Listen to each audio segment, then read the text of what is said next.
Reinkarnasi Kaisar Iblis Abadi. Bab 41. Pemandian ini tampaknya merupakan urusan Peng Chao, tetapi Xiao Chen tidak berniat mengganggu Peng Chao, jadi dia hanya memasuki pemandian seperti biasa.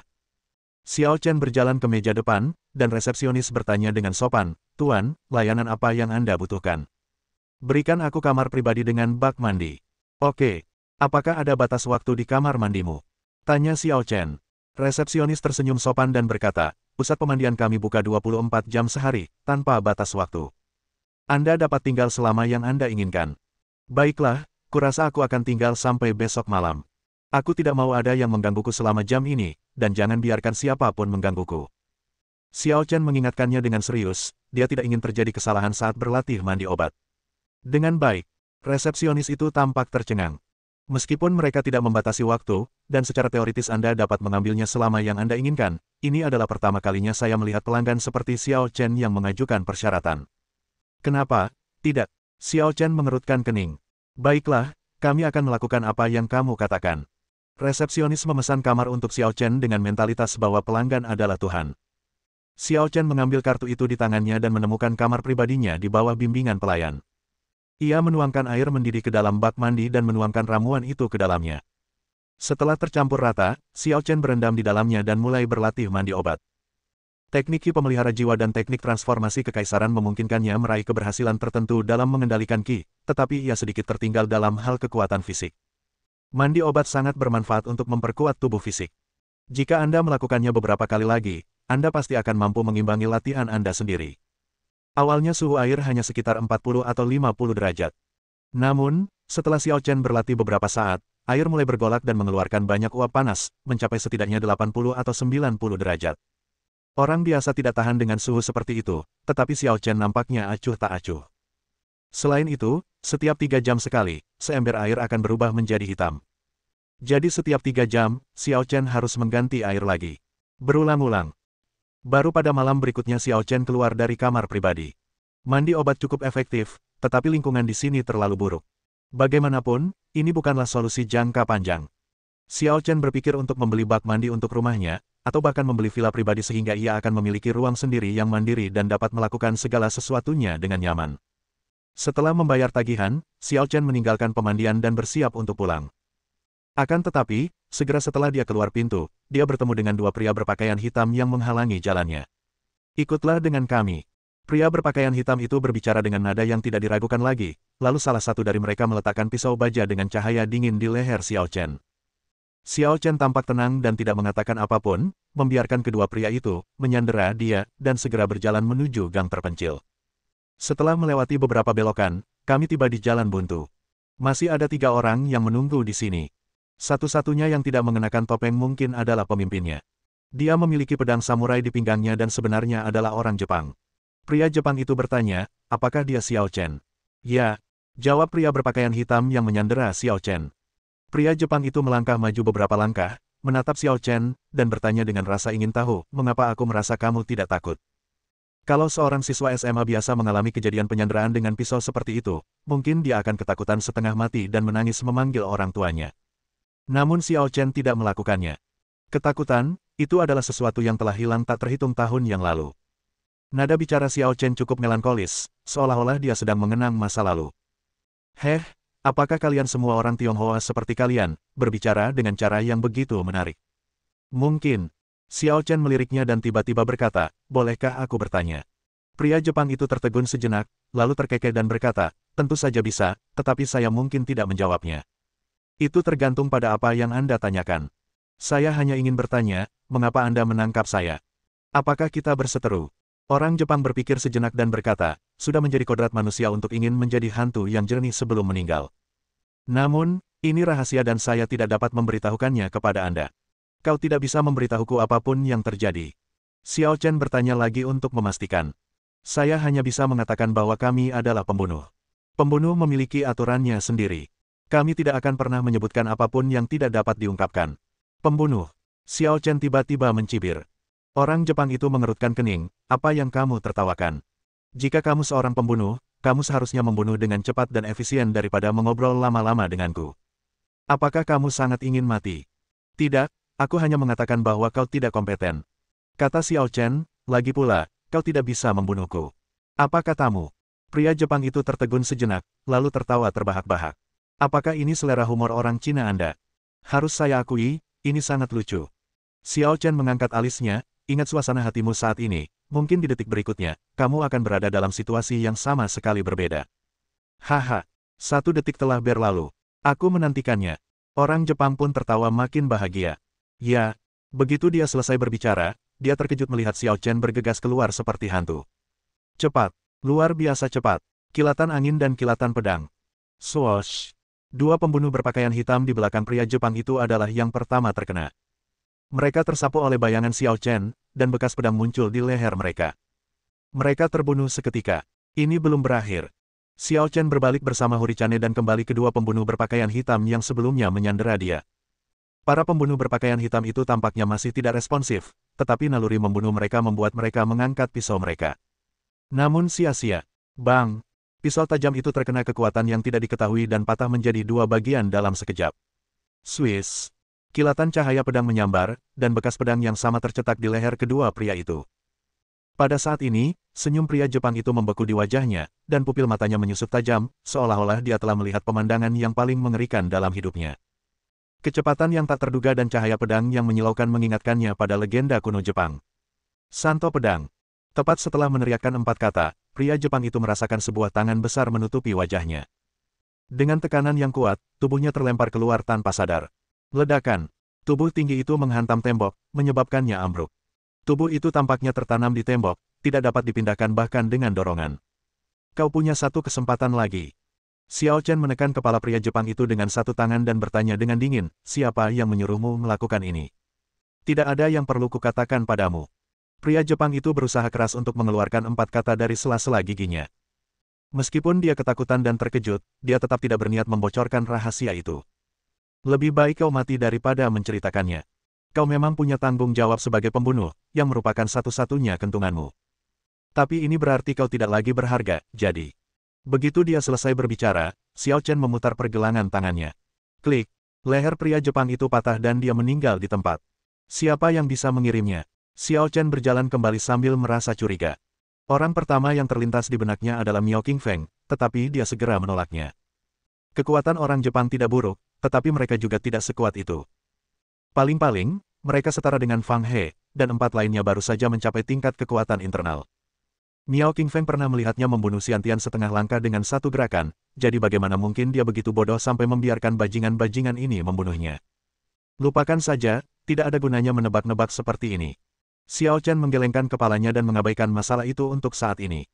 Jika seseorang benar-benar ingin membunuhnya, cepat atau lambat mereka akan menemukannya. Kita akan menanganinya nanti. Bab 42. Keesokan harinya, ketika Xiao Chen sedang keluar untuk beraktivitas, dia bertemu dengan seorang kenalan di pinggir jalan. Dengan kata lain, pihak lain telah menunggunya di sini. Tuan Chao, mengapa Anda ada di sini? Orang yang datang tidak lain adalah Chao Zhenhua. Chao Zhenhua berkata dengan hormat, Tuan Xiao, saya sudah lama menunggu Anda di sini. Apakah Zhao Lang memberitahumu? Tanya Xiao Chen. Terakhir kali aku memberitahu Zhao Lang bahwa tidak seorang pun diizinkan pergi ke apartemennya untuk mengunjunginya tanpa izinnya. Chao Zhenhua jelas tahu aturannya, jadi meskipun dia tahu persis di mana dia tinggal, dia tetap menunggu di sini. Katakan padaku, ada apa yang membuatmu begitu tergesa-gesa mencariku? Chao Zhenhua berkata cepat, saya dengar dari Bos Peng bahwa Anda membutuhkan tanaman herbal langka yang sudah berumur tua, begitu pula batu giok dan barang antik. Xiao Chen melirik Chao Zhenhua dan bertanya sambil setengah tersenyum, kamu punya barang-barang ini? Saya tidak sering mengoleksi benda-benda ini, tetapi ada pameran dagang besar di kota Guhai akhir-akhir ini, dan ada kemungkinan barang antik Lingyu, ramuan langka, harta karun langka, akan muncul. Jika Anda tertarik, Anda dapat pergi bersama saya untuk melihatnya. Kota Guhai. Ya, itu di perbatasan antara Jiangnan dan Jiangbei. Tentu saja, itu masih milik provinsi Jiangnan secara nama. Xiao Chen merenung dan bertanya, berapa lama transaksi ini akan berlangsung? Pameran dagang dimulai tadi malam dan seharusnya berlangsung selama 3 hari. Kami pergi ke sana hari ini dan masih ada 2 hari lagi. Tunggu sebentar, saya akan menelepon dulu. Xiao Chen berjalan ke samping dan memanggil Xiao Yufei. Xiao Yufei sedang dalam perjalanan bisnis dan tampaknya sedang tidur di hotel saat ini. Dia bertanya dengan malas, Xiao Chen, ada apa dengan telepon itu? Kapan kamu akan kembali? Saya mungkin akan kembali malam ini. Pekerjaan di sini sudah selesai.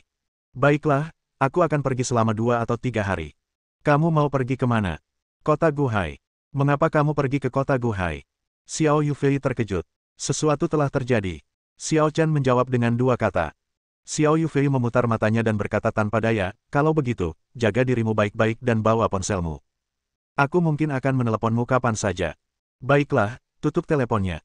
Xiao Chen menutup telepon dan kembali ke Chao Zhenhua. Tuan-tuan, ayo pergi. Baiklah, masuk ke mobil. Chao Zhenhua mengundang Xiao Chen ke dalam mobil dan sangat bersemangat. 2 hari yang lalu, dia melihat Peng Chao memberikan kotak kardus kepada Xiao Chen. Setelah itu, dia bertanya secara khusus kepada Peng Chao tentang hal itu dan mengetahui bahwa Xiao Chen ingin mengumpulkan batu giok spiritual, tanaman obat, dan barang-barang lainnya. Kebetulan ada pameran dagang besar di kota Guhai akhir-akhir ini, yang sangat ramai. Dia ingin mencoba mengundang Xiao Chen, tetapi dia tidak menyangka bahwa Xiao Chen benar-benar setuju. Xiao Chen adalah seorang master bawaan. Jika Chao Zhenhua dapat mengalahkan Xiao Chen, dia pasti akan melambung tinggi. Bahkan Southern Fish Club harus bertindak sesuai keinginannya. Setengah hari kemudian, keduanya tiba di kota Guhai. Chao Zhenhua berkata dengan nada menyanjung, "Tuan, hanya ada sedikit orang di pameran dagang pada siang hari, dan tempat ini ramai pada malam hari. Bagaimana kalau saya mengantar Anda ke keluarga Si terlebih dahulu?" Keluarga Si? Xiao Chen bertanya dengan ragu, keluarga Si yang mana? Keluarga Si adalah keluarga paling terkemuka di kota Guhai. Presiden dan wakil presiden klub tinju selatan berasal dari keluarga Si, jadi tidak salah jika klub tinju selatan digolongkan sebagai milik keluarga Si. Oh, aku ingat terakhir kali kau mengatakan bahwa keluarga Chao-mu akan menikahi presiden muda dari Southern Fish Society, yang berarti kau akan menikahi keluarga Si, kan? Ya, itulah yang saya sebutkan kepada Anda terakhir kali, keponakan saya dan presiden muda. Xiao Chen tiba-tiba tertawa dan berkata, "Tuan kedua Chao, kau menipuku untuk datang ke kota Guhai.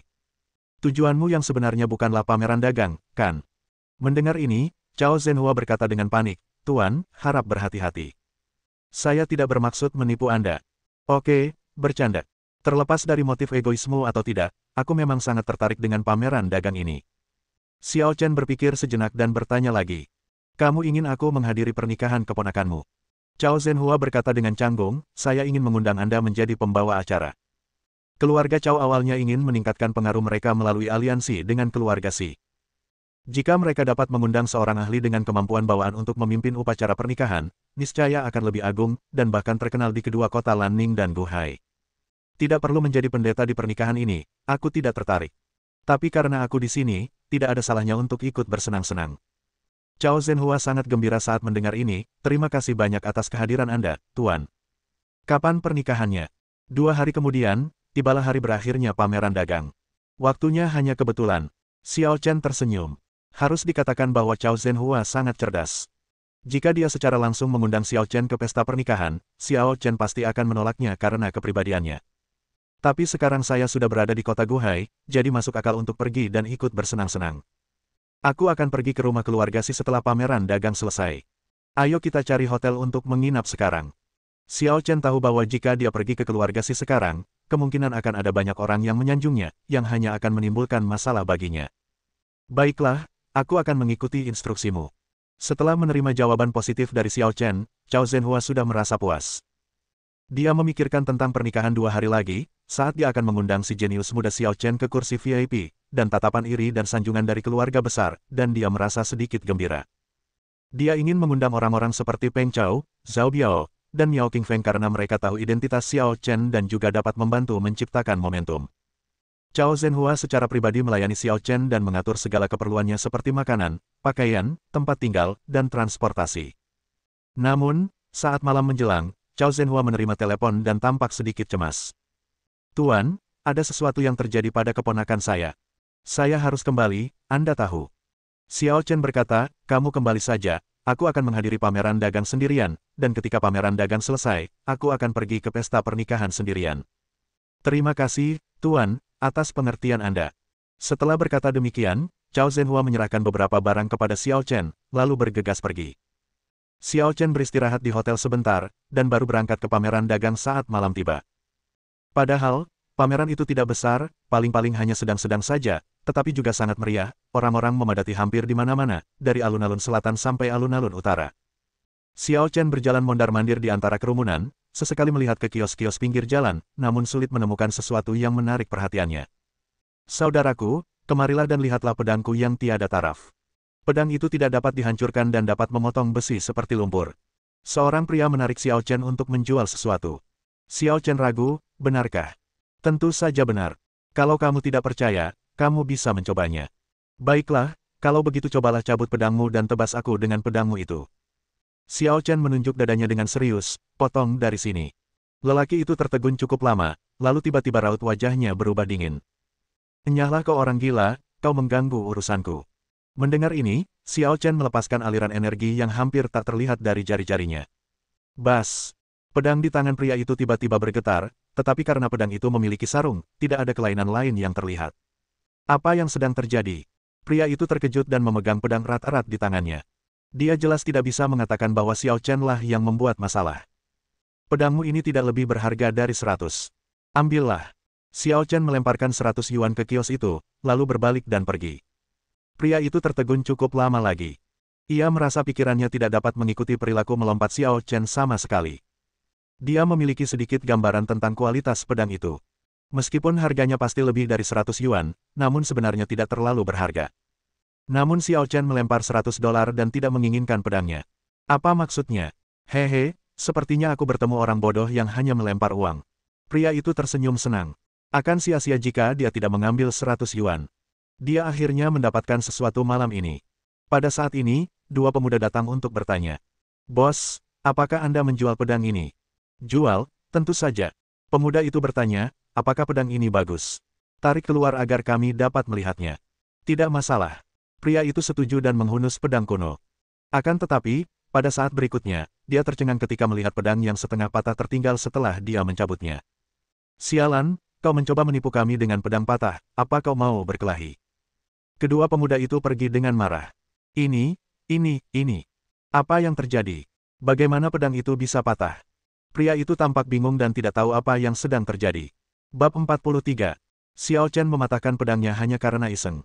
Namun, orang itu pantas mendapatkannya karena dia mencoba menipunya. Xiao Chen. Saat Xiao Chen terus berjalan, seseorang tiba-tiba menepuknya dari belakang dengan nada ragu-ragu.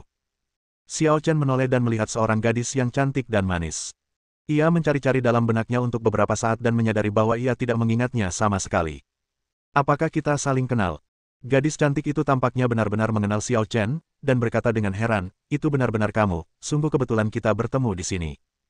Melihat Xiao Chen masih bingung, gadis itu terkekeh dan berkata, namaku Su Jiao Jiao. Aku murid SMA Lanning sepertimu, dan aku teman sebangku Xiao Su. Ling Xiao Su. Xiao Chen teringat ketika dia mengikuti Ling Xiaozu hari itu, dia melihat seorang gadis yang memiliki hubungan baik dengan Ling Xiaozu. Tetapi perhatiannya terpusat pada Ling Xiaozu, jadi dia sama sekali tidak punya kesan terhadap Su Jiao Jiao. Ya. Akulah orang pertama yang memberitahu Xiaozu tentangmu. Kau seharusnya berterima kasih padaku.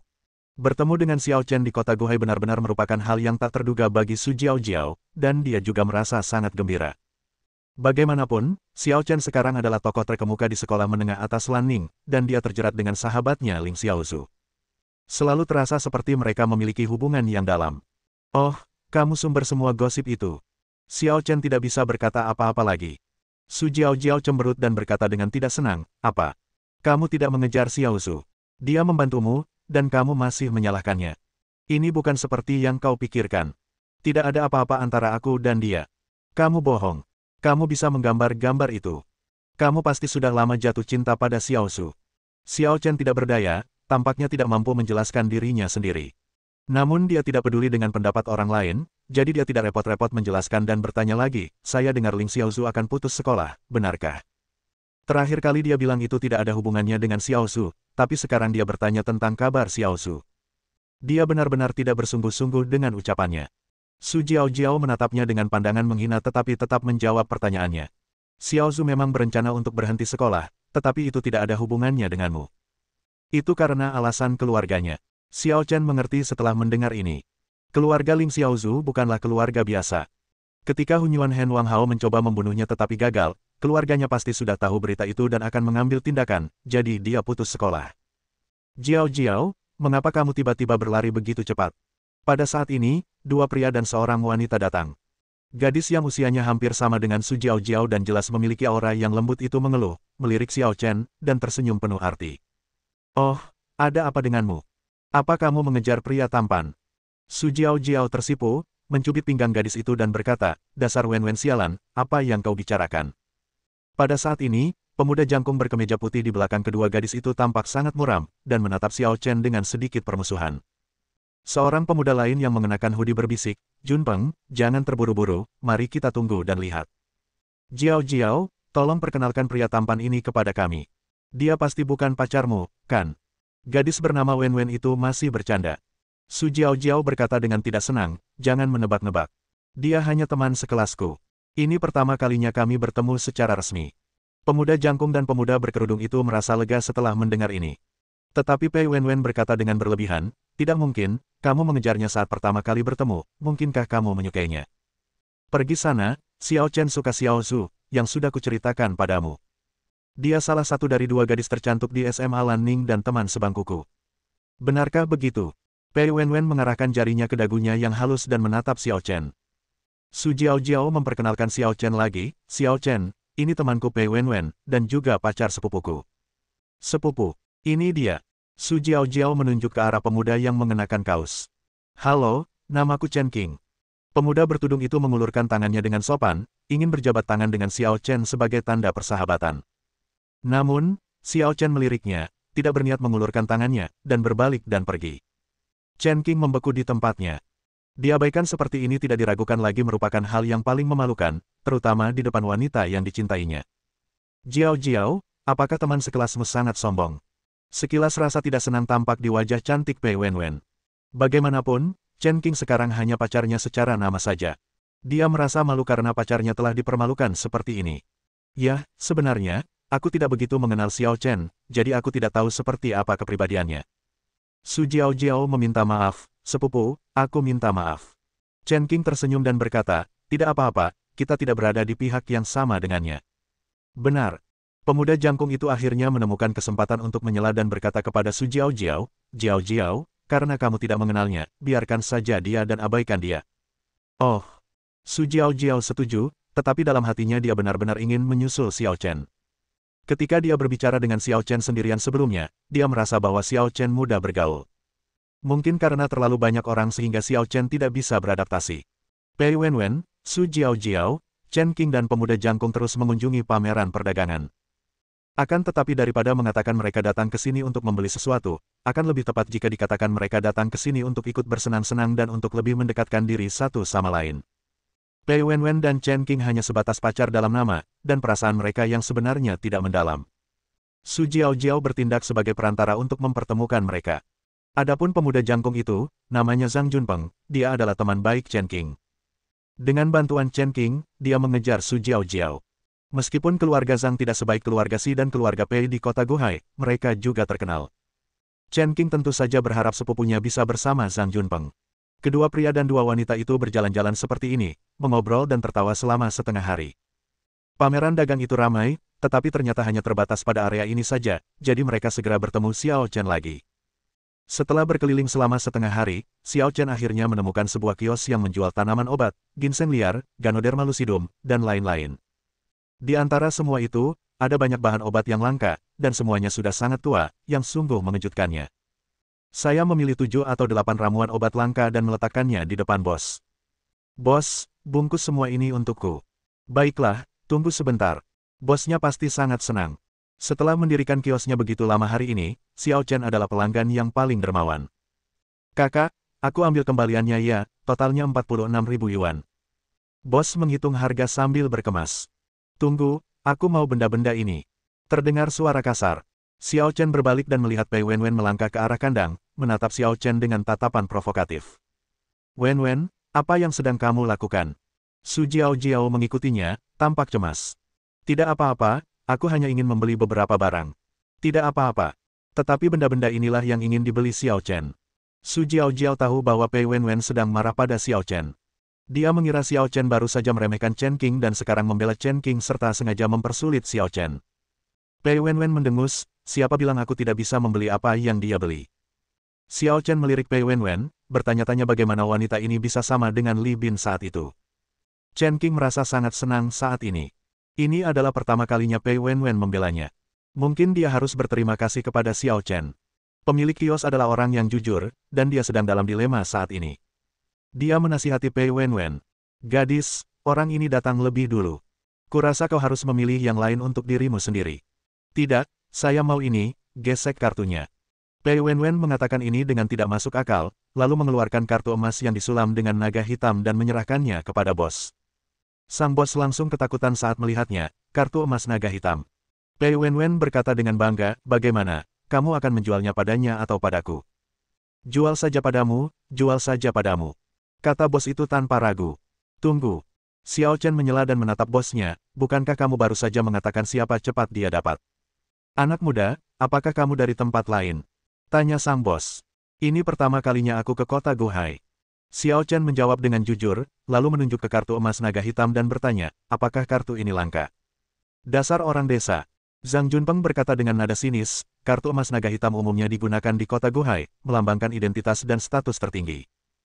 Hanya beberapa kekuatan seperti keluarga Xi, keluarga Pei, dan kamar dagang Blue Ocean yang memenuhi syarat untuk menjualnya secara grosir, dan jumlahnya terbatas. Pei Wenwen menatap Xiao Chen dan tersenyum senang, pria tampan, maafkan aku. Tidak ada seorang pun di kota Guhai yang berani tidak memberiku muka. Nona Pei benar. Saya akan membantu Anda menggesek kartu itu sekarang juga. Bosnya menjual bahan obat asli yang berharga, dan jumlah transaksinya sangat besar, jadi dia membawa mesin kartu kreditnya sendiri. Tunggu. Xiao Chen menyela bosnya lagi, dengan santai melemparkan kartu emas naga hitam yang persis sama dengan milik Pei Wenwen, dan berkata dengan ringan. Saya juga punya kartu semacam ini. Bab 44. Kamu juga punya kartu emas naga hitam. Saat Pei Wenwen melihat Xiao Chen membuang kartu emas naga hitam, dia langsung terkejut. Seperti yang dikatakan Zhang Junpeng, kartu emas naga hitam merupakan simbol status dan identitas di kota Guhai. Dari warung pinggir jalan kecil hingga hotel berbintang besar, semuanya harus memenuhi kebutuhan konsumsi kartu emas naga hitam. Hanya ada beberapa pasukan yang berhak memegang kartu emas naga hitam, dan setiap pasukan memiliki jumlah kartu yang terbatas, sehingga personel non-inti tidak dapat memegang kartu tersebut. Jangan sampai terkecoh, kartunya pasti palsu. Zhang Junpeng mencibir. Keluarga Zhang mereka tidak memenuhi syarat untuk memegang kartu emas naga hitam, jadi bagaimana mungkin Xiao Chen, orang luar, memilikinya? Tidak, kartu semacam ini tidak bisa dipalsukan, ini memang asli. Pei Wenwen menghela napas. Bagaimanapun, dia adalah putri tunggal kepala keluarga Pei, jadi pengalamannya tentu saja tidak sebanding dengan Zhang Junpeng. Bagaimana itu mungkin? Zhang Junpeng tidak bisa menerimanya. Sudut mulut Chen Qing dan Su Jiao berkedut, terutama Su Jiao yang menatap Xiao Chen dengan mata baru. Sebelumnya, Pei Wenwen, pemilik kios, dan Zhang Junpeng terus-menerus membanggakan kartu emas naga hitam di depan Xiao Chen, mengatakan bagaimana kartu itu melambangkan status, bagaimana kartu itu merupakan kartu edisi terbatas, dan betapa langkanya kartu itu. Semuanya dibesar-besarkan. Namun, detik berikutnya, Xiao Chen dengan santai melemparkan kartu emas naga hitam lainnya. Nada acuh tak acuhnya tiba-tiba membuat mereka bertiga terdiam, dan mereka hanya bisa menatap kosong. Rumor kepura-puraan yang tidak terlihat itu memang mematikan. Bos, sekarang aku juga punya kartu emas naga hitam, kepada siapa kau harus menjual barang-barang itu? Tanya Xiao Chen dengan tenang. Jual saja padamu, jual saja padamu. Tuan, saya minta maaf karena tidak mengenali orang hebat itu. Mohon maafkan saya. Bos memegang kartu emas naga hitam di kedua tangannya, gemetar ketakutan. Bagaimana mungkin dia mengira dua kartu emas naga hitam akan tiba-tiba muncul? Orang-orang seperti Xiao Chen yang bisa memegang kartu emas naga hitam di usia ini kemungkinan besar adalah tuan muda dari keluarga besar, dan orang-orang seperti itu biasanya memiliki temperamen buruk dan tidak bermoral serta tidak terkendali. Jika Xiao Chen menghancurkan kiosnya karena marah, dia tidak akan punya tempat untuk mencari keadilan. Adapun Pei Wenwen, dia dapat melihat bahwa dia sebenarnya tidak ingin membeli apapun, tetapi hanya mencoba berdebat dengan Xiao Chen. Ini benar-benar pertarungan antara para dewa, dan manusialah yang menderita. Tuan, barang-barang dan kartu Anda.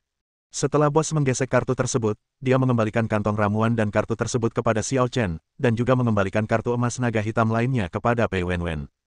Nona Pei, saya turut prihatin dengan kartu Anda. Pei Wenwen mengambil kembali kartu itu dan merasa sangat tidak senang. Xiao Chen berhasil menggesek kartu tersebut, yang selanjutnya membuktikan bahwa kartu emas naga hitam itu asli dan tidak palsu. Melihat Xiao Chen hendak pergi, dia akhirnya tidak bisa menahan keraguan di dalam hatinya dan bertanya, kamu bukan dari kota Guhai, mengapa kamu memiliki kartu emas naga hitam?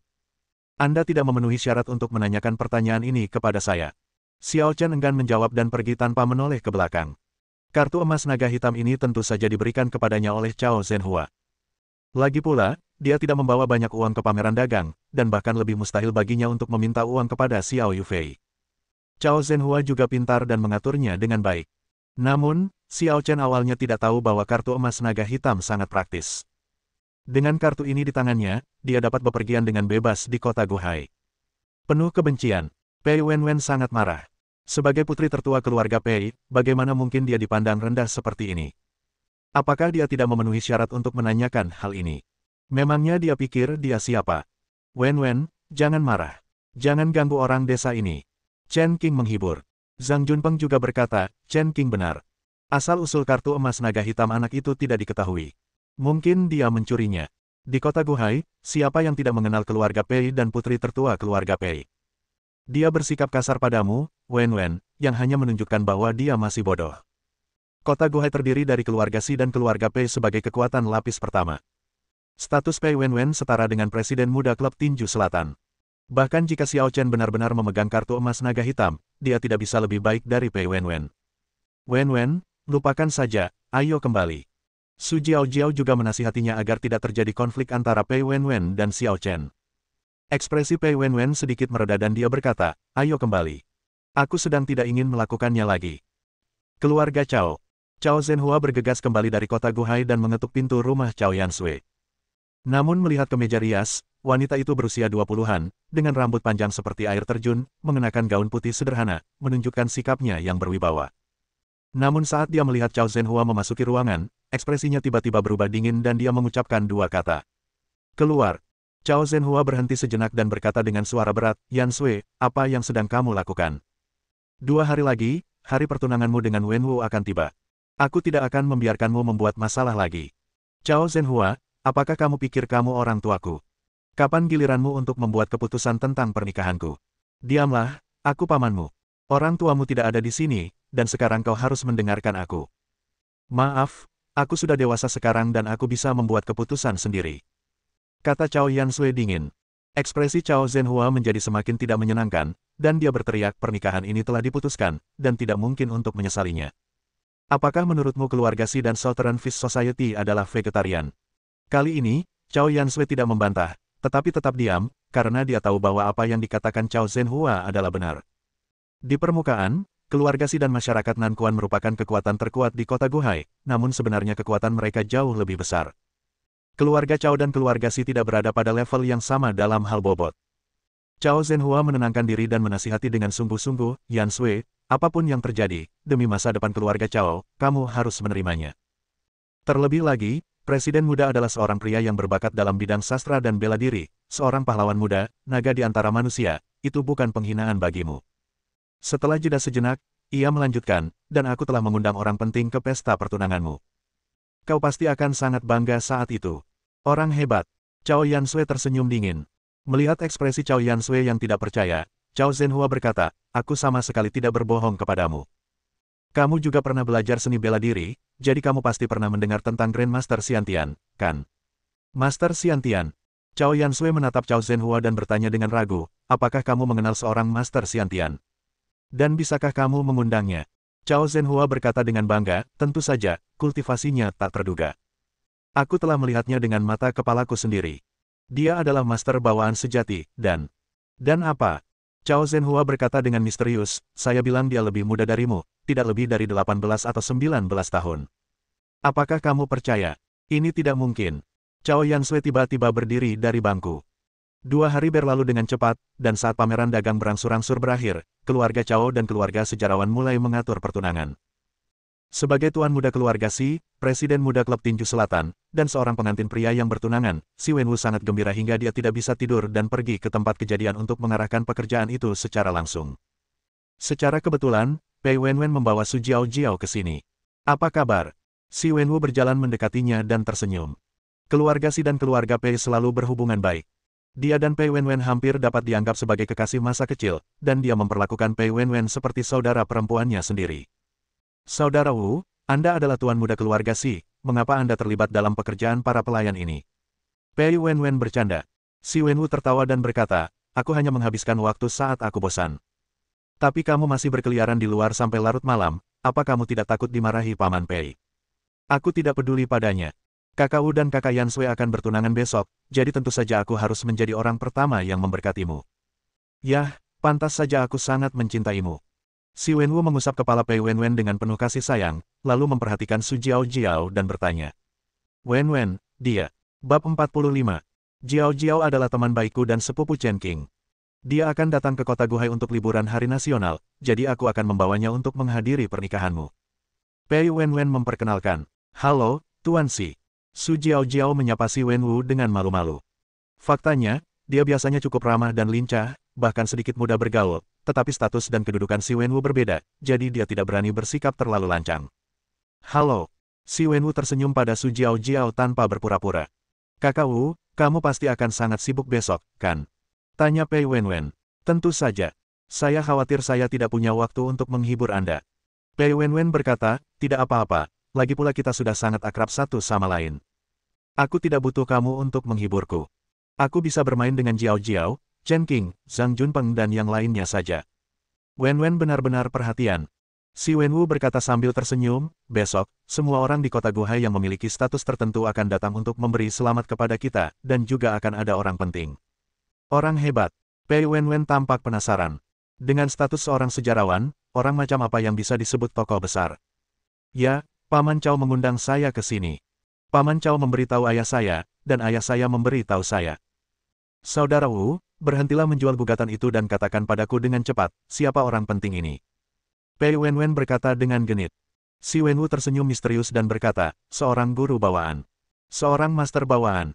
Pei Wenwen berseru, konon master bawaan ini bisa mengalahkan ribuan pasukan, bisa mengambil benda dari jarak jauh, dan bisa memadatkan energi batinnya.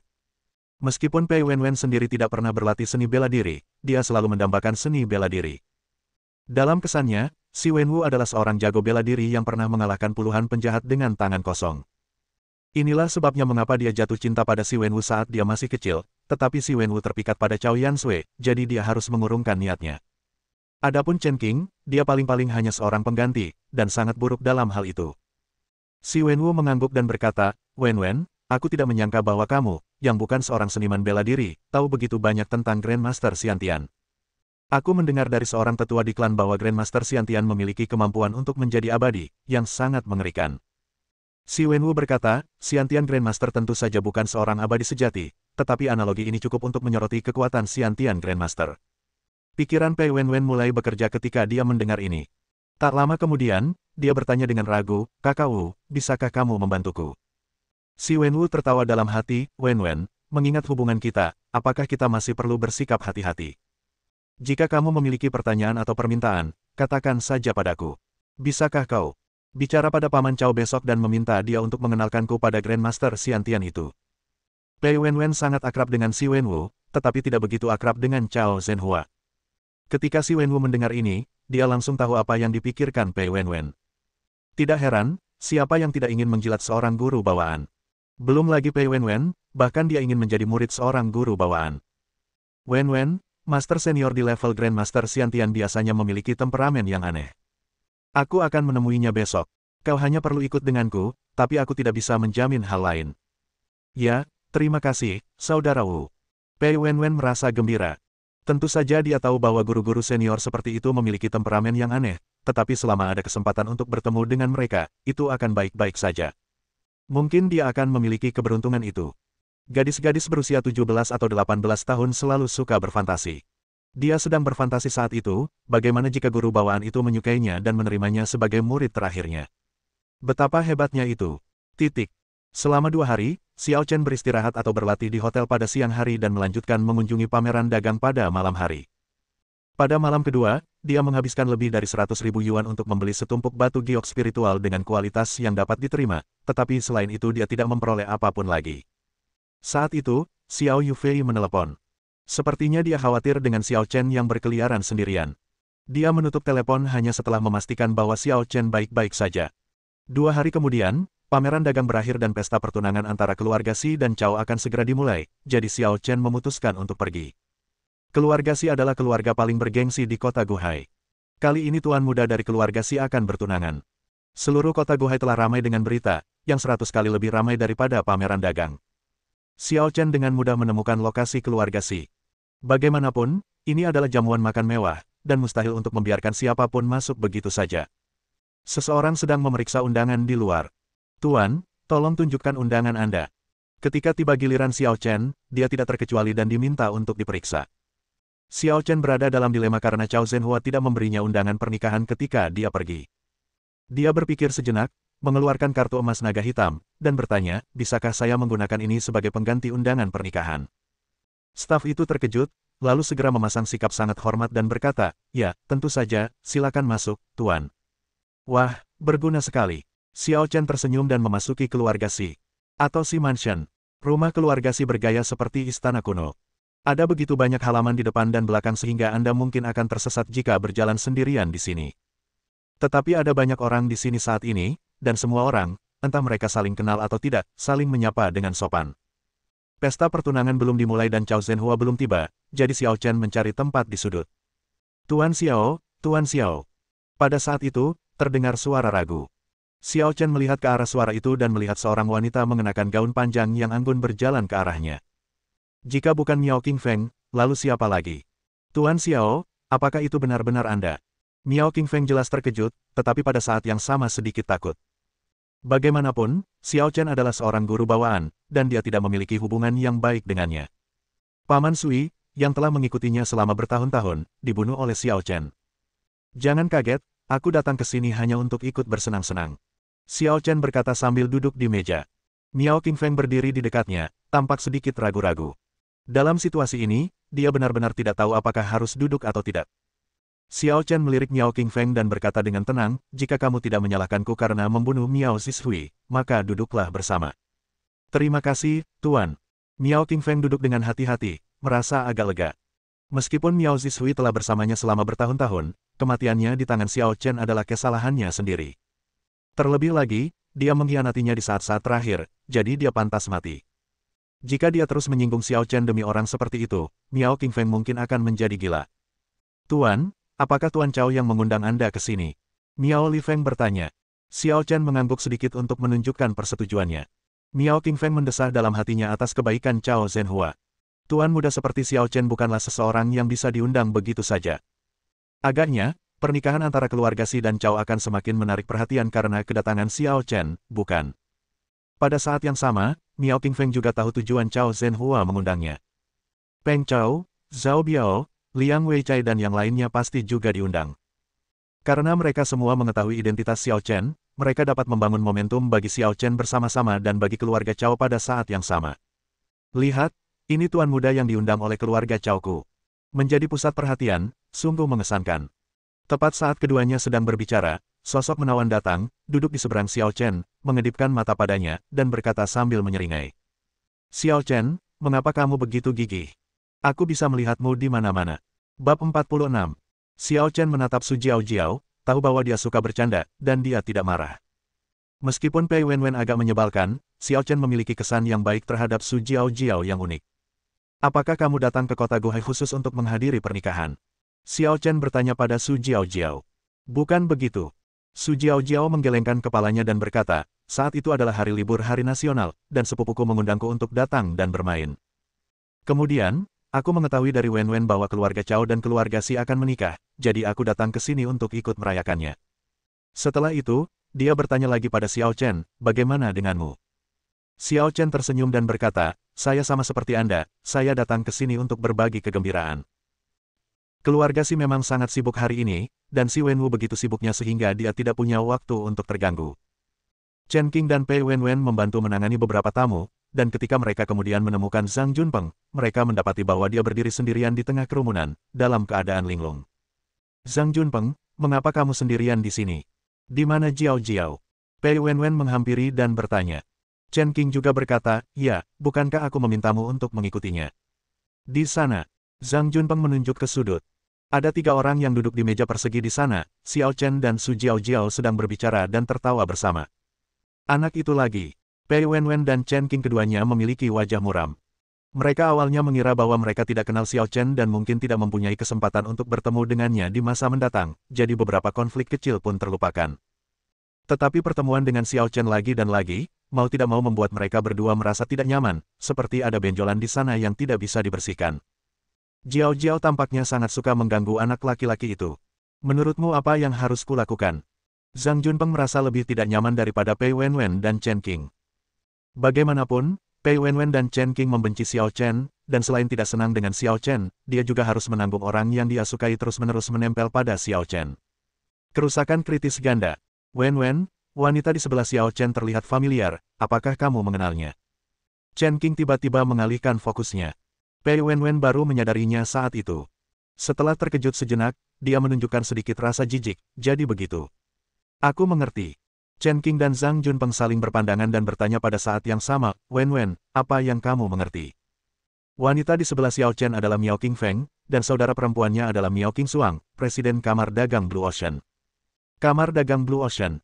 Ya, aku bertanya-tanya dari mana orang ini mendapatkan kartu emas naga hitam. Sekarang tampaknya Kamar Dagang Blue Ocean seharusnya memberikannya kepadanya.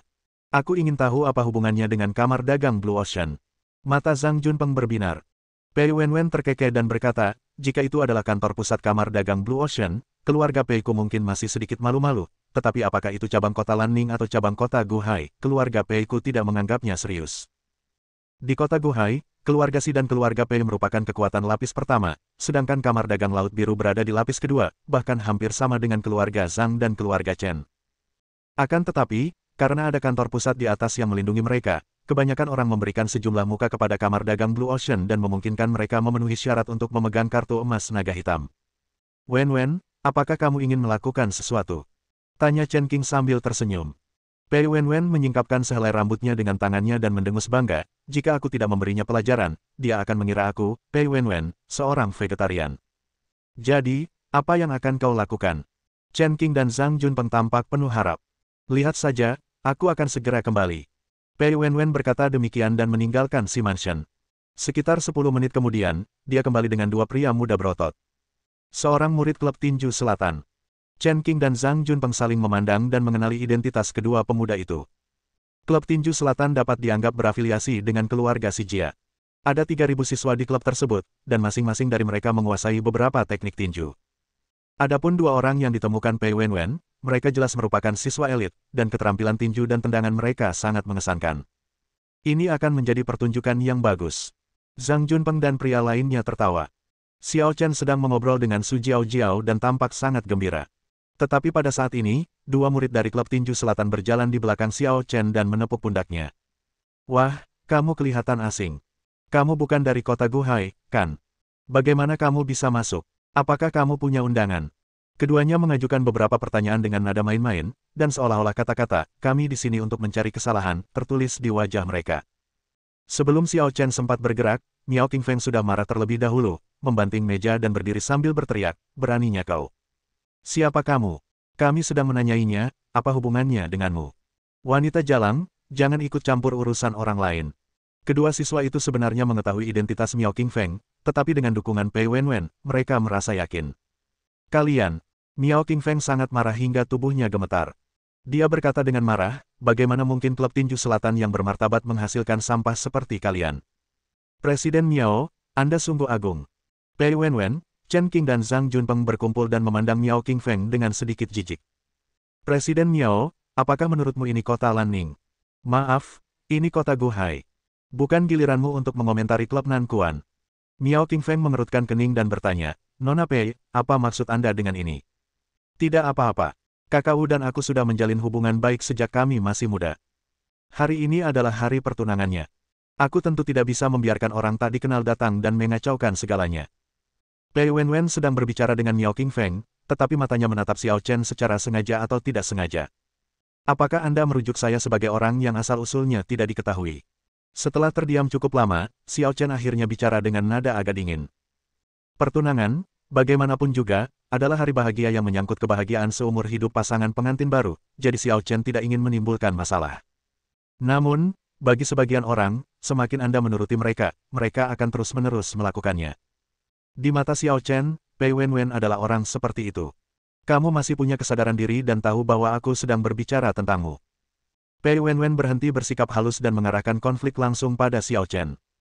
Nona Pei, Anda boleh makan apapun yang Anda mau, tetapi Anda tidak boleh bicara omong kosong. Jaga ucapan Anda. Miao Qingfeng berteriak dengan marah. Dia tidak percaya. Apakah Pei Wenwen ditendang di kepala oleh seekor keledai?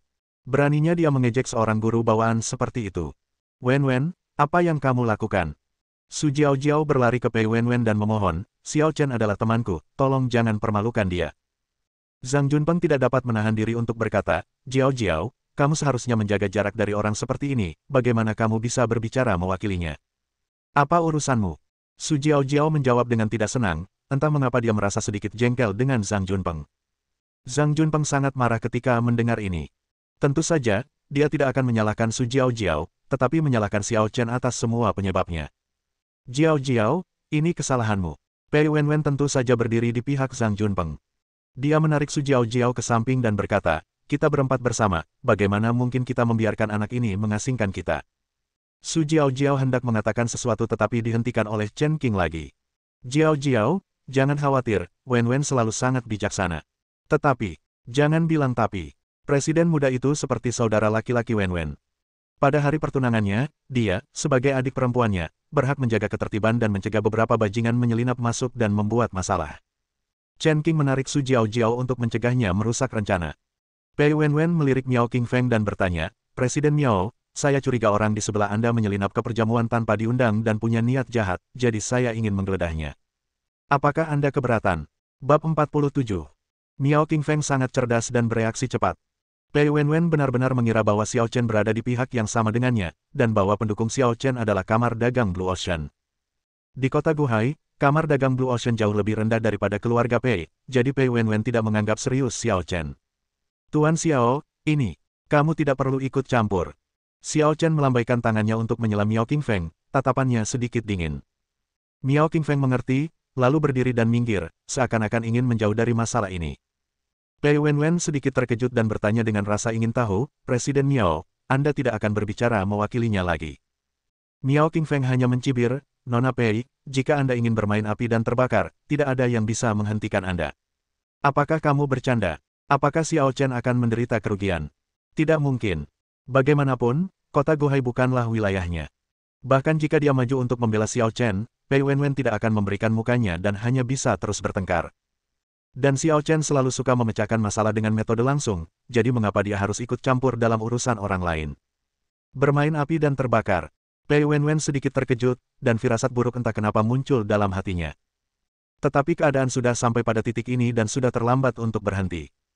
Selain itu, dia tidak percaya bahwa Xiao Chen akan mempunyai kemampuan apapun tanpa perlindungan dari kamar dagang Laut Biru. Mundur selangkah, bahkan jika dia bertindak terlalu jauh dalam masalah ini, apa pentingnya? Dia adalah putri dari keluarga Pei, dan Si Wenwu memperlakukannya seperti saudara perempuan. Dengan perlindungan dari keluarga Pei dan Si, dia selalu bisa merajalela di kota Guhai. Sekalipun kali ini dia salah, dia harus memberi Xiao Chen pelajaran. Memikirkan hal ini, Pei Wenwen tidak lagi merasa bersalah dan berteriak kepada dua siswa klub Nankuan, apa yang kalian berdiri di sana? Cari dia. Tentu saja, penggeledahan tubuh hanyalah pernyataan nominal. Ketika Pei Wenwen menemukan mereka tadi, dia diam-diam mengingatkan mereka untuk memberi pelajaran dan mempermalukan Xiao Chen. Nak, jujurlah dan bekerja samalah dengan kami, kalau tidak, jangan salahkan kami jika kami menyakitimu. Saat kedua murid dari klub tinju selatan berbicara, mereka mengulurkan kedua tangan untuk meraih Xiao Chen. Akan tetapi, pada saat berikutnya, mereka menyadari bahwa mereka telah kehilangan sasaran, dan Xiao Chen meluncur di belakang mereka bagaikan seekor ikan loah. Lalu, mereka ditepuk punggungnya. Bang! Mereka berdua berlari keluar bersamaan, jatuh di atas meja, dan menghancurkan seluruh meja. Bagaimana mungkin? Kecuali Miao Qingfeng, ekspresi Pei Wenwen, Zhang Junpeng, Chen Qing dan Su Jiao yang hadir semuanya berubah. Dua murid elit dari klub tinju selatan tidak mampu mengalahkan Xiao Chen, dan bahkan tertipu olehnya. Terlebih lagi, telapak tangan yang ditampar Xiao Chen di punggung mereka tampak sangat lemah, seolah-olah dilakukan dengan santai, jadi mengapa dia bisa menamparkan kedua orang itu? Dalam keadaan linglung, Xiao Chen sudah berjalan selangkah demi selangkah di depan Pei Wenwen. Apa yang akan kamu lakukan? Pei Wenwen merasakan sedikit ketakutan dalam hatinya, tetapi dia begitu bangga hingga dia memaksakan diri untuk mengangkat kepalanya dan menghadapi Xiao Chen. Dia adalah putri dari keluarga Pei. Tidak ada seorang pun di kota Guhai yang berani mengganggunya. Dia tidak percaya bahwa Xiao Chen dapat melakukan apapun padanya. Biasanya aku tak suka memukul wanita, tapi kali ini aku harus memujimu karena kau berhasil membuat pengecualian. Sambil berbicara, Xiao Chen mengangkat tangannya dan menamparkan wajah halus Pei Wenwen di hadapan tatapan tak percaya semua orang. Jepret. Tamparan itu sekeras yang bisa kudengar. Untuk sesaat, seluruh hadirin terdiam. Para tamu di sekitar telah menyadari situasi di sini ketika Xiao Chen memukuli dua siswa dari klub tinju selatan.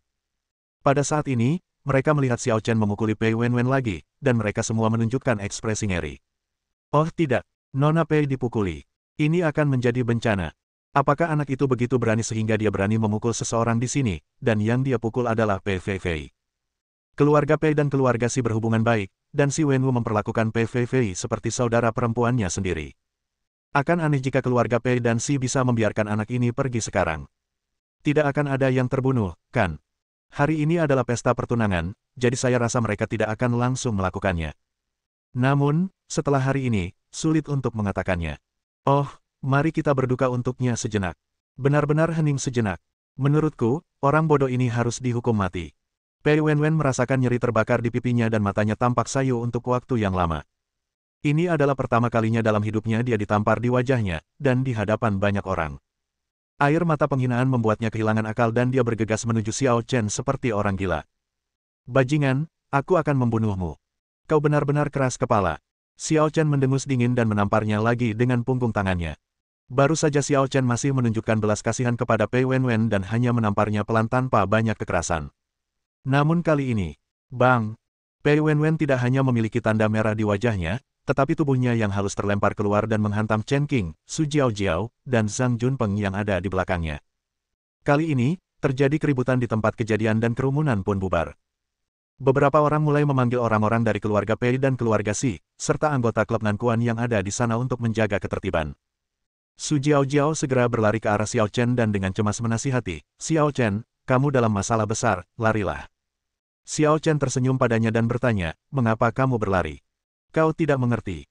Kau tidak bisa main-main dengan keluarga Wenwen. Jika kau tidak melarikan diri, mereka akan membunuhmu. Su Jiaojiao sangat cemas. Pada saat ini, Xiao Chen masih bisa tertawa. Jangan khawatir, aku akan baik-baik saja. Tapi, kamu, jangan khawatir tentang teman-temanmu, khawatirkan aku. Apa kamu tidak takut teman-temanmu akan marah? Saya. Su Jiaojiao tentu saja tidak menganggap Xiao Chen lebih penting daripada Pei Wenwen, tetapi dia mengerti bahwa segala sesuatunya mempunyai prioritas. Pei Wenwen marah, minta maaf saja padanya setelahnya. Tetapi jika Xiao Chen tidak pergi, kita harus mengunjungi makamnya setelahnya. Siapa yang berani membuat masalah di pesta pernikahan keluarga Si? Orang pertama yang tiba setelah mendengar berita itu adalah dua pria parubaya dan seorang wanita bangsawan. Ayah, ayah. Zhang Junpeng dan Chen Qing maju bersamaan, menunjuk Xiao Chen dengan marah dan berkata, penjahat ini melukai Wenwen. Apa? Ekspresi Zhang San dan Chen Lindong berubah drastis. Keluarga Zhang dan keluarga Chen termasuk keluarga kelas 2 di kota Guhai. Mereka berusaha berteman dengan keluarga Pei dan keluarga Si, jadi mereka membiarkan putra mereka Chen Qing, Zhang Junpeng, dan Pei Wenwen bermain bersama. Sekarang Pei Wenwen telah dipukuli dan keluarga Pei belum datang, mereka tentu harus membela Pei Wenwen. Ini juga merupakan kesempatan untuk menyenangkan keluarga Pei. Adapun wanita bangsawan lainnya, dia juga punya ide yang sama. Membela Pei Fei tidak diragukan lagi merupakan kesempatan terbaik untuk lebih dekat dengan keluarga Pei. Namun, saat dia hendak membuka mulut untuk menegur Xiao Chen, dia dihentikan oleh Miao Qingfeng. Kakak, jangan impulsif. Miao Qingfeng membisikkan sesuatu di telinga Miao Qingsuang dengan suara yang tidak dapat didengar orang lain. Tak lama kemudian, raut wajah Miao Qingsuang berubah drastis, dan dia berkata dengan nada tidak percaya, dia. Apakah kamu mengatakan yang sebenarnya? Kakak, beraninya aku berbohong kepadamu tentang hal ini. Miao Qingfeng ragu sejenak setelah mendengar ini, lalu cepat-cepat berjalan mendekati Xiao Chen dan membungkuk hormat kepadanya di tengah tatapan tak percaya semua orang. Miao Qingsuang dari kamar dagang Blue Ocean, senang bertemu dengan Anda, Tuan Xiao. Bab 48. Xiao Chen melirik Miao Qingfeng, lalu menatap Miao Qingsuang dan bertanya, apakah kamu saudara perempuan Miao Qingfeng? Benar sekali. Miao Qingsuang berkata dengan hormat, Qingsuang tidak tahu Anda akan datang, Tuan. Saya minta maaf karena tidak menyambut Anda. Saya harap Anda memaafkan saya. Setelah mengetahui identitas Xiao Chen dari saudara perempuannya, Miao Qingsuang segera berubah pikiran. Keluarga Pei memang berkuasa di kota Guhai, tetapi bagaimana mereka bisa dibandingkan dengan seorang guru bawaan? Sekarang setelah Xiao Chen dan keluarga Pei berkonflik dan tidak ada yang mengenal Xiao Chen, itu adalah kesempatan terbaik baginya untuk menjilat Xiao Chen.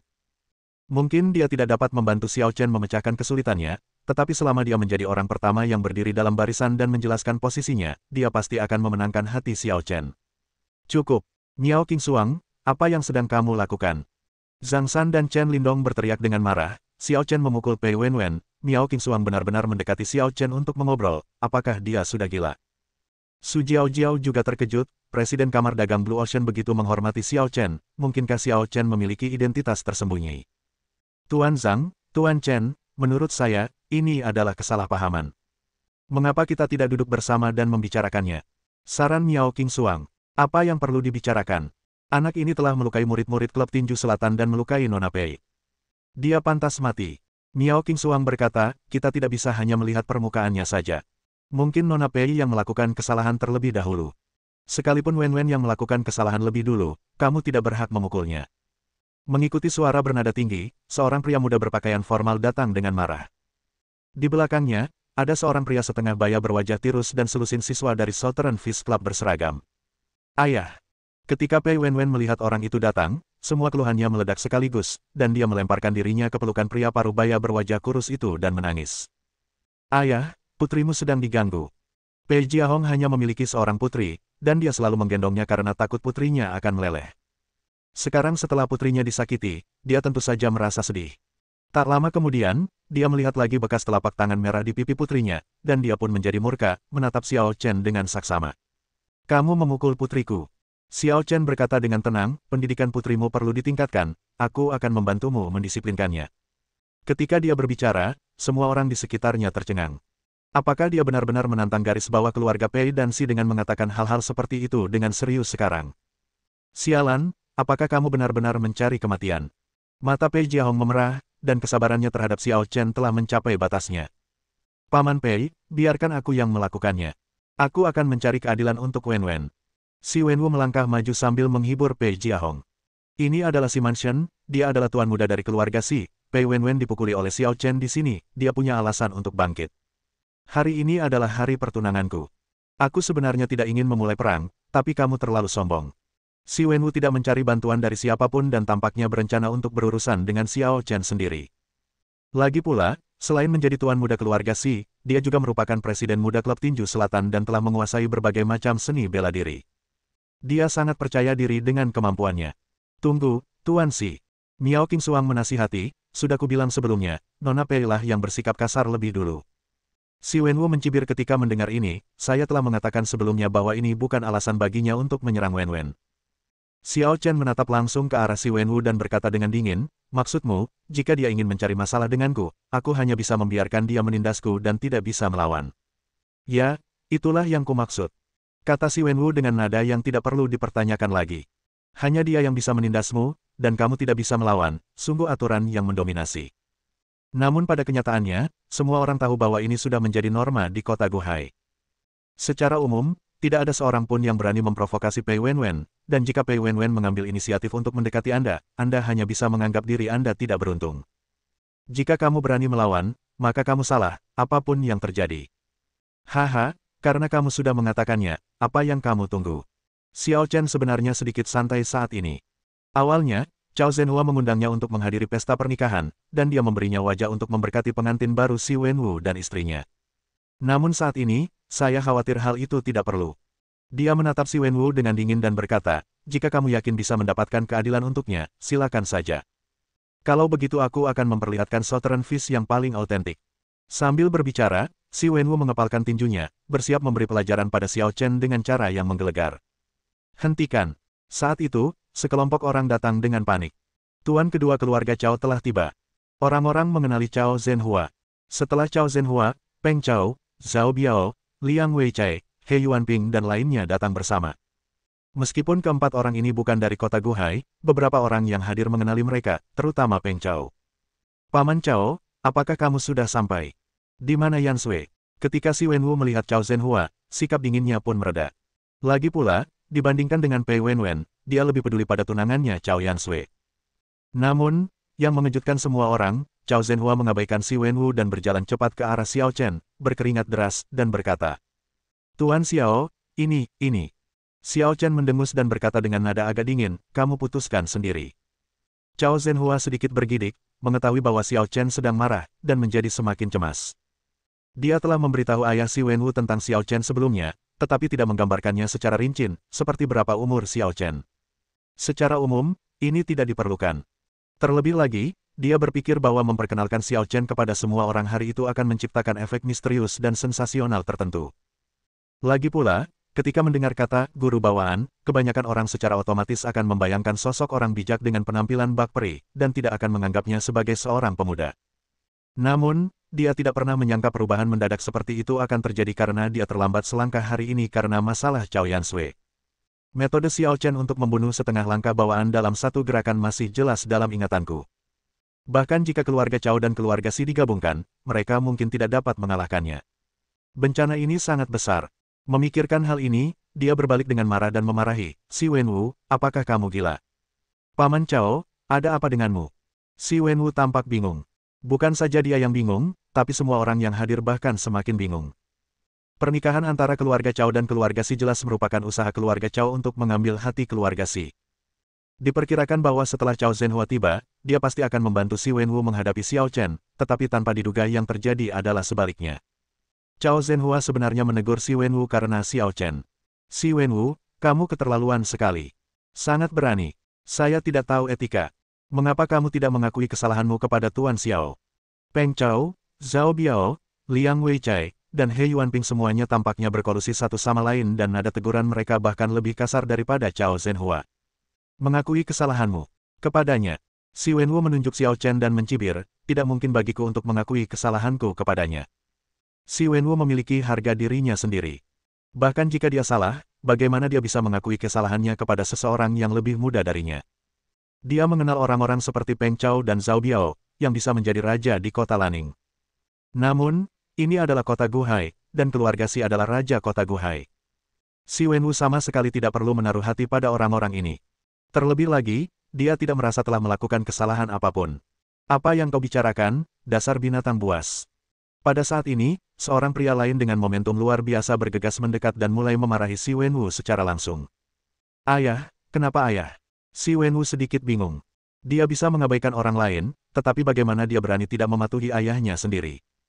Pei Jiahong, Zhang San, Chen Lindong dan yang lainnya bahkan lebih terkejut, dan sebuah ide buruk muncul di benak mereka. Dasar binatang buas, kau benar-benar membuatku marah. Cepatlah minta maaf pada Grandmaster Xiao. Begitu Si Yunfeng mengatakan ini, seluruh hadirin menjadi gempar, dan semua orang menatap Xiao Chen dengan tak percaya. Grandmaster. Dia adalah seorang Grandmaster. Bab 49. Apa itu Grandmaster? Ketika seseorang mencapai alam bawaan, ia dapat melepaskan kekuatan internalnya dan membunuh musuh dari jarak 10 meter dengan lambaian tangannya. Orang-orang seperti itu telah mencapai tingkat pemahaman yang sangat mendalam tentang seni bela diri dan benar-benar memenuhi syarat untuk mendirikan sekolah mereka sendiri. Sepanjang sejarah, ada puluhan ribu prajurit yang telah mencapai puncak kekuatan internal, tetapi hanya sedikit yang melangkah lebih jauh dan mencapai tingkat bawaan. Bahkan Presiden lama klub tinju selatan gagal menerobos ke alam bawaan 10 tahun lalu dan jatuh ke alam bawaan setengah langkah. 10 tahun, tidak ada kemajuan. Ayah, apa yang kamu bicarakan, dia adalah seorang guru bawaan.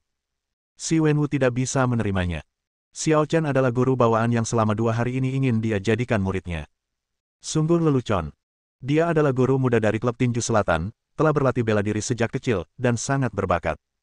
Dia baru mencapai sedikit keberhasilan dalam kekuatan internal pada usia 25 atau 26 tahun. Dan Xiao Chen, yang jauh lebih muda darinya, benar-benar telah mencapai alam bawaan. Tidak mungkin, dia pasti palsu, aku tidak percaya. Dibandingkan dengan Si Wenwu, Pei Wenwen bahkan lebih tidak dapat menerimanya dan dengan lantang menyangkalnya seperti orang gila. Dia tidak mempercayainya. Bagaimana mungkin Xiao Chen adalah seorang master bawaan? Namun, situasi di tempat kejadian tidak memungkinkannya untuk tidak percaya. Si Wenwu pernah berkata bahwa Grandmaster Xiantian diundang oleh Cao Zhenhua. Bukankah sikap Cao Zhenhua sekarang menjelaskan semuanya? Wenwen, berhenti main-main. Pei Jiahong menarik Pei Wenwen ke belakangnya. Bagaimanapun, dia adalah kepala keluarga. Dia tenang dan tahu bagaimana menilai situasi. Jika Xiao Chen benar-benar seorang master bawaan, maka masalahnya bukan apakah keluarga Pei akan menimbulkan masalah bagi Xiao Chen, tetapi masalah apakah Xiao Chen dapat melepaskan keluarga Pei. Kalau sampai terjadi kesalahan, keluarga Pei bisa hancur total karena kesengajaan Pei Wenwen sesaat. Sekalipun dia memanjakan PVV, dia harus menghentikannya melakukan kesalahan apapun dan menahan perilakunya. Orang-orang lainnya yang hadir pasti sangat terkejut dengan pembalikan ini hingga mereka tidak bisa berkata apa-apa. Awalnya aku berpikir bahwa Xiao Chen sedang mencari kematian dengan memukuli Pei Wenwen dan menyinggung keluarga Si dan Pei di saat yang bersamaan. Dia pasti tidak akan bisa meninggalkan Si Mansion hari ini. Namun, saya tidak menyangka kalau dia ternyata seorang pemuda yang memiliki bakat bawaan. Sekarang, saya khawatir keluarga Si dan keluarga Pei sedang memikirkan cara untuk menyelesaikan konflik ini. Tuan Xiao, semua kejadian hari ini hanya kesalahpahaman. Jika saya pernah menyinggung Anda sebelumnya, mohon maafkan saya. Si Yunfeng membungkuk pada Xiao Chen dan meminta maaf. Xiao Chen berkata dengan tenang, Tuan Si, jangan katakan itu. Mungkin aku harus berterima kasih padamu, keluarga Si, karena telah memperluas wawasanku. Ternyata ada aturan seperti itu di dunia ini. Jika orang lain menindasku, aku hanya bisa menahannya. Jika aku melawan, maka aku tidak masuk akal. Mendengar ini, Si Yunfeng tiba-tiba menamparkan wajah Si Wenwu dan berteriak, dasar binatang buas, apa yang masih kau lakukan di sana? Minta maaflah kepada Grandmaster Xiao. Mata Si Wenwu dipenuhi amarah, memperlihatkan bahwa dia sangat tidak puas. Namun, situasinya lebih kuat daripada orangnya. Bahkan ayahnya sendiri bersikap rendah hati kepada Xiao Chen. Apa yang bisa dia lakukan? Sebelumnya, saya pernah membuat kesalahan dalam perkataan saya. Saya harap Tuan Xiao akan memaafkan saya. Xiao Chen menatap Si Wenwu dan berkata dengan tenang, kamu tampak sangat tidak yakin dan tidak mau. Si Wenwu menundukkan kepalanya dan tetap diam, tetapi pikiran batinnya jelas. Haha, kamu adalah tuan muda keluarga Si dan presiden muda klub tinju selatan, mengapa kamu harus menempatkan dirimu dalam posisi yang sulit? Katakan saja apapun yang ingin kamu katakan, dan lakukan apapun yang ingin kamu lakukan. Xiao Chen meletakkan tangan kirinya di belakang punggungnya dan membuat gerakan mengundang dengan tangan kanannya, berkata kepada Si Wenwu. Jika kamu benar-benar tidak menerimanya, aku akan memberimu kesempatan untuk bergerak. Ekspresi Si Wenwu berubah ketika dia mendengar ini. Meskipun Chao Zhenhua, Zhao Biao, saudara perempuan Miao Qingfeng, dan ayahnya semuanya mendukung identitas Xiao Chen sebagai Grandmaster bawaan, dia benar-benar merasa sulit untuk diyakinkan dalam hatinya. Xiao Chen, kenapa? Jadi dia benar-benar ingin mencoba Xiao Chen. Satu langkah untuk memeriksa keaslian. Jika dia menang, itu akan membuktikan bahwa Xiao Chen palsu, dan dia bisa melampiaskan kekesalannya. Kalau saja dia kalah dan terbukti bahwa Xiao Chen memang seorang master bawaan, maka dia akan sepenuhnya yakin dan tidak akan menyesal. Baiklah, Si Wenwu berani meminta bimbingan Grandmaster Xiao.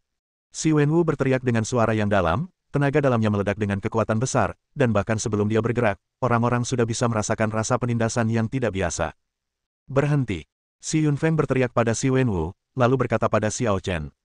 Tuan Xiao sangat murah hati. Jangan ganggu binatang buas ini. Chao Zhenhua tidak ingin melihat sesuatu terjadi pada menantunya, jadi dia memohon, Tuan Xiao, tolong tunjukkan belas kasihan. Enyah. Xiao Chen berbicara dengan dingin, tanpa membuat gerakan apapun, tetapi aura tak terlihat langsung dilepaskan. Bang! Chao Zhenhua dan Si Yunfeng langsung terguncang. Mereka mundur ke belakang, meluncur di tanah selama beberapa meter sebelum berhenti. Ini. Semua orang terkejut. Gerakan ini saja sulit dipahami. Si Wenwu juga merasa ngeri dan merasa sedikit takut. Namun anak panah itu sudah terikat pada tali dan harus ditembakkan. Minum. Si Wenwu siap menyerang, dan dia menggunakan seluruh kekuatannya dan semua yang telah dia pelajari dalam hidupnya untuk menyerbu ke arah Xiao Chen. Ledakan. Dengan dukungan energi internal, kekuatannya melebihi 3.000 pound. Kekuatan tinju menembus udara dan tampaknya membuat suara gemuruh, dengan kekuatan yang mengerikan. Pukulan sekuat itu mungkin dapat dengan mudah membunuh seekor harimau. Akan tetapi, saat tinju itu hendak mengenai Xiao Chen dengan santai mengangkat jarinya untuk menangkis tinju itu. Anda dapat menggunakan pukulan mendominasi Anda kapan saja. Tidak peduli seberapa kuat dirimu. Tidak peduli seberapa kuat kekuatan batinmu. Momen ini telah hilang tanpa jejak. Meskipun Si Wenwu menggertakkan giginya dan wajahnya memerah, dia hampir tidak bisa bergerak maju sama sekali. Hanya karena ada jari yang menghalangi di depan. Bagaimana mungkin? Si Wenwu terbelalak tak percaya. Apakah ini metode Grandmaster? Jika kamu gagal dalam tantangan ini, apakah kamu siap menerima hukumannya? Begitu dia selesai berbicara, sebelum Si Wenwu bisa bereaksi, energi pedang tiba-tiba menembus tinjunya. Bang! Si Wenwu terlempar sejauh 2 meter akibat kekuatan dahsyat itu dan jatuh ke tengah kerumunan. Tidak ada seorang pun di antara kerumunan yang berani mengambilnya, dan mereka tanpa sadar bubar, meninggalkan Si Wenwu terjatuh ke tanah. Sipil dan militer. Si Yunfeng terkejut dan bergegas untuk memeriksa luka Si Wenwu. Chao Zhenhua berkata dengan cemas, Tuan Xiao, Anda. Chao Zhenhua, apakah kau mencoba mengatakan bahwa aku tidak boleh menyakitinya? Xiao Chen mendengus dingin. Aku tidak berani. Aku sama sekali tidak berani. Chao Zhenhua berkeringat dingin. Dia hanya merasa cemas saat ini, beraninya dia menyalahkan Xiao Chen. Sekalipun aku berselisih dengan keluarga Si hari ini, aku tidak bisa memutuskan hubunganku dengan Xiao Chen. Namun, awalnya dia mengira bahwa mengundang Xiao Chen akan memperkuat hubungan antara keluarga Chao dan Si serta membantu meningkatkan kekuatan keluarga Chao. Namun, dia tidak menyangka hal itu malah berdampak sebaliknya dan menjadi seperti ini. Pada saat ini, semua orang di tempat kejadian kembali sadar dan menatap Xiao Chen dengan kagum, tidak berani memiliki keraguan lagi. Sebagai presiden muda klub tinju selatan, Si Wenwu telah menguasai keterampilan sejati sekolah selatan dan juga telah membuat prestasi dalam kekuatan internal, sebanding dengan generasi pejuang kekuatan internal yang lebih tua. Namun, serangan habis-habisan Si Wenwu barusan berhasil diblok oleh Xiao Chen hanya dengan satu jari. Cara semacam ini hanya dapat dilakukan oleh orang yang memiliki keterampilan bawaan. Terlebih lagi, dia adalah seorang tuan muda yang berusia sekitar 18 atau 19 tahun. Sungguh mengerikan. Pada saat ini, Zhang San dan Chen Lindong membawa putra mereka Zhang Junpeng dan Chen Qing ke Xiao Chen. Tuan Xiao, saya buta dan tidak mengenali orang hebat itu. Mohon maafkan saya. Anak jahat, berlututlah dan minta maaf pada Grandmaster Xiao. Zhang Junpeng dan Chen Qing tidak lagi memiliki harga diri saat ini. Mereka berlutut di depan Xiao Chen dengan gemetar, hati mereka dipenuhi rasa takut, tidak tahu nasib apa yang menanti mereka. Bab 50. Xiao Chen melirik Zhang San dan Chen Lindong, lalu menatap Zhang Junpeng dan Chen Qing. Sejujurnya, aku tidak tahu mengapa aku membencimu. Mengapa kau menargetkanku? Bisakah kau memberitahuku alasannya? Nada bicara Xiao Chen tenang, tanpa jejak penindasan. Namun, Zhang Junpeng dan Chen Qing merasakan tekanan luar biasa, dan pakaian mereka basah oleh keringat dingin. Karena mereka tidak punya apapun untuk dikatakan. Apakah Xiao Chen memprovokasi mereka? Sekarang kalau dipikir-pikir lagi, sepertinya memang tidak ada. Zhang Junpeng cemburu karena Su Jiao terus-terusan mengganggu Xiao Chen, tetapi sebenarnya, Xiao Chen dan Su Jiao tidak ada hubungan apa-apa. Adapun Chen Qing. Oh, aku ingat sekarang. Xiao Chen tiba-tiba menatap Chen Qing, kau ingin berjabat tangan denganku hari itu, tetapi aku mengabaikanmu. Apakah kau merasa malu, sehingga kau menyimpan dendam padaku? Saya. Chen Qing tampak ketakutan. Tampaknya penyebab segala sesuatu sebenarnya adalah kontradiksi kecil ini. Bajingan, apa kau tidak menyadari statusmu sendiri? Bisakah Grandmaster Xiao berjabat tangan denganmu begitu saja? Beraninya kau menaruh dendam padanya. Siapa yang memberimu kualifikasi itu? Chen Donglin menendang Chen Qing dengan marah, menjatuhkannya ke tanah. Terlihat jelas seberapa besar kekuatan yang digunakannya. Lalu dia menendangnya 2 kali lagi, tanpa menunjukkan belas kasihan. Meskipun Chen Qing adalah putranya, dia harus melakukan ini untuk membuat Xiao Chen merasa lebih baik. Apa gunanya hanya beberapa tendangan? Jika Xiao Chen marah dan mengayunkan pedang, maka mereka akan dipisahkan oleh Yin dan Yang. Semua orang di tempat kejadian juga mengerti. Ternyata konflik antara Chen Qing dan Xiao Chen hanya karena Chen Qing ingin berjabat tangan dengan Xiao Chen, tetapi diabaikan oleh Xiao Chen. Chen Qing dan teman-temannya menaruh dendam padanya. Tindakan kecil seperti itu benar-benar berkembang menjadi konflik antara seorang guru dan beberapa keluarga besar. Seperti yang dikatakan Chen Lindong, Xiao Chen adalah guru di generasinya. Bahkan Si Yunfeng, kepala keluarga Si, harus bersikap hormat dan patuh di depan Xiao Chen. Apa statusmu, Chen Qing?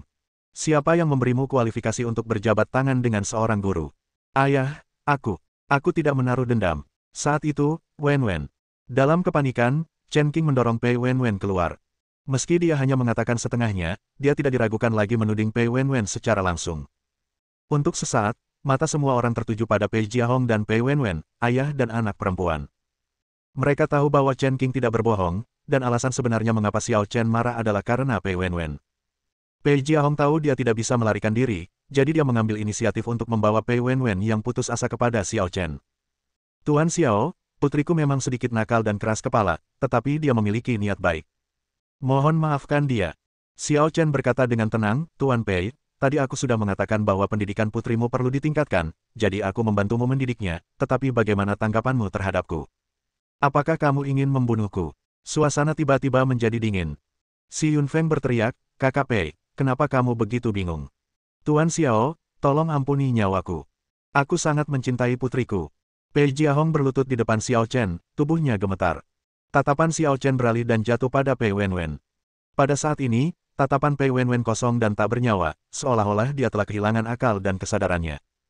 Dia menggumamkan sesuatu pada dirinya sendiri, dan bekas telapak tangan di wajahnya masih terlihat jelas. Semua orang yang hadir merasa sedikit enggan. Pei Wenwen memang sombong dan gegabah di kota Guhai, namun dia tidak melakukan kesalahan besar karena tidak ada seorang pun yang berani menentangnya. Bagaimanapun, dia hanyalah seorang gadis berusia di bawah 18 tahun. Dia telah ditampar 2 kali oleh Xiao Chen sebelumnya, dan sekarang dia harus menanggung banyak tekanan. Dia pasti kewalahan di dalam hatinya. Yang lemah seringkali membangkitkan simpati orang. Namun, Xiao Chen hanya mencibir dan berkata, Pei Wenwen, tahukah kamu mengapa ayahmu berlutut di hadapanku sekarang? Pei Wenwen tidak menjawab, atau mungkin dia tidak mendengarnya, dan masih memasang ekspresi bingung di wajahnya. Kau tidak mau menjawab. Apakah menurutmu wajar jika ayahmu berlutut dan memohon belas kasihan untukmu? Tidak ada yang perlu dikhawatirkan. Mata Pei Wenwen berkedip, seolah dia tersentuh, tetapi dia tetap tidak menjawab. Baiklah, karena ayahmu sangat mencintaimu, dia pasti bersedia menanggung kesalahanmu. Dan kau tidak peduli, maka aku akan membunuhnya dan masalah ini selesai. Begitu dia selesai berbicara, Xiao Chen mengangkat tangannya, dan cahaya pedang yang tajam berkumpul di ujung jarinya. Niat membunuh yang sebenarnya menyebar, membuat rambut orang-orang berdiri tegak. Tidak, jangan. Pei Wenwen langsung pingsan, berdiri di depan Pei Jiahong, dan menatap Xiao Chen dengan ngeri. Jika kau ingin membunuh seseorang, bunuh saja aku. Ini tidak ada hubungannya dengan ayahku. Wenwen, kamu. Pei Jiahong merasa gembira. Xiao Chen. Su Jiao berlari dan memohon, bisakah kamu melepaskan Wenwen dan yang lainnya? Aku mohon. Itu tidak akan berhasil. Xiao Chen menggelengkan kepalanya, kemudian sebilah pedang melesat dari ujung jarinya, melesat menuju Pei Wenwen. Wus. Tidak. Su Jiao terkejut. Semua orang yang hadir juga berubah warna. Pupil mata Pei Wenwen mengecil, dia merasakan kematian dan keputusasaan dalam hatinya. Namun pada saat berikutnya, orang-orang melihat bahwa cahaya pedang itu hanya memotong sejumput rambut Pei Wenwen dan tidak benar-benar merenggut nyawanya. Tidak mengenai sasaran. Itu tidak mungkin. Ingat perasaan saat ini, lalu menghilanglah di hadapanku. Setelah Xiao Chen selesai berbicara, dia berbalik, seolah dia terlalu malas untuk melihat lagi. Pei Jiahong adalah orang pertama yang bereaksi, dan dengan cepat berkata kepada Xiao Chen sambil berlinang air mata, terima kasih, Grandmaster Xiao, kami akan segera pergi. Pei Wenwen menatap punggung Xiao Chen yang tak terjangkau dengan tatapan mata yang rumit, lalu meninggalkan si mansion bersama Pei Jiahong. Panggilan. Su Jiao menghela napas lega. Dia tahu bahwa bukan permohonannya yang berguna, tetapi Xiao Chen tidak berniat membunuh Pei Fei. Dia hanya mencoba menakut-nakutinya. Tuan Xiao memang seorang yang sangat baik hati dan saleh. Kami mengaguminya. Si Yunfeng menyanjungnya. Jika Xiao Chen dapat mengampuni Pei Wenwen, maka keluarga Xi-nya akan baik-baik saja. Guru Besar Xiao, Guru Besar Xiao, Guru Besar Xiao. Banyak orang berkumpul di sekitar dan mencoba untuk menjilat Xiao Chen. Mereka tidak ingin meninggalkan kesan yang baik, tetapi setidaknya mereka tidak ingin meninggalkan kesan yang buruk. Baiklah, sudah cukup. Xiao Chen melambaikan tangannya, menatap si Yunfeng dan si Wenwu, dan berkata dengan tenang, apakah kalian berdua masih ingin mengadakan upacara pertunangan hari ini? Ini, waktu yang baik belum berlalu, jadi seharusnya tidak ada pengaruhnya. Kata si Yunfeng sambil menatap si Wenwu. Meskipun insiden itu merupakan masalah besar, sebenarnya tidak terlalu parah. Hanya tangan si Wenwu yang terluka dan berdarah. Saya akan pergi dan membalutnya. Merupakan suatu kehormatan bagi saya dan Yan Sui untuk menerima begitu banyak tamu di sini hari ini, dan Tuan Xiao juga ada di sini. Meskipun si Wenwu masih merasa kesal terhadap Xiao Chen dalam hatinya, dia tidak cukup bodoh untuk menunjukkannya di wajahnya. Yan Sui, kemarilah dan temui Grandmaster Xiao.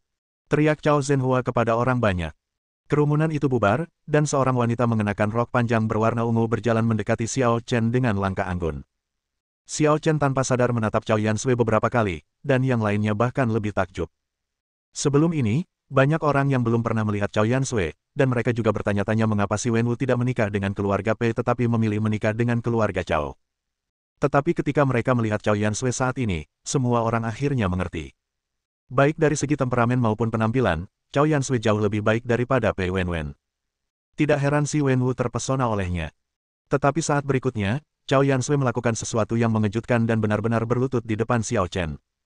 Yan Sui, apa yang sedang kamu lakukan? Cao Zhenhua terkejut dan bingung. Semua orang yang hadir juga bingung. Konflik telah berakhir dan Xiao Chen tidak berniat untuk melanjutkan masalah ini dengan orang lain. Jadi mengapa Cao Yan Sui berlutut?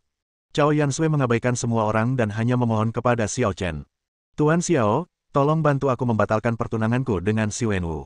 Bersambung,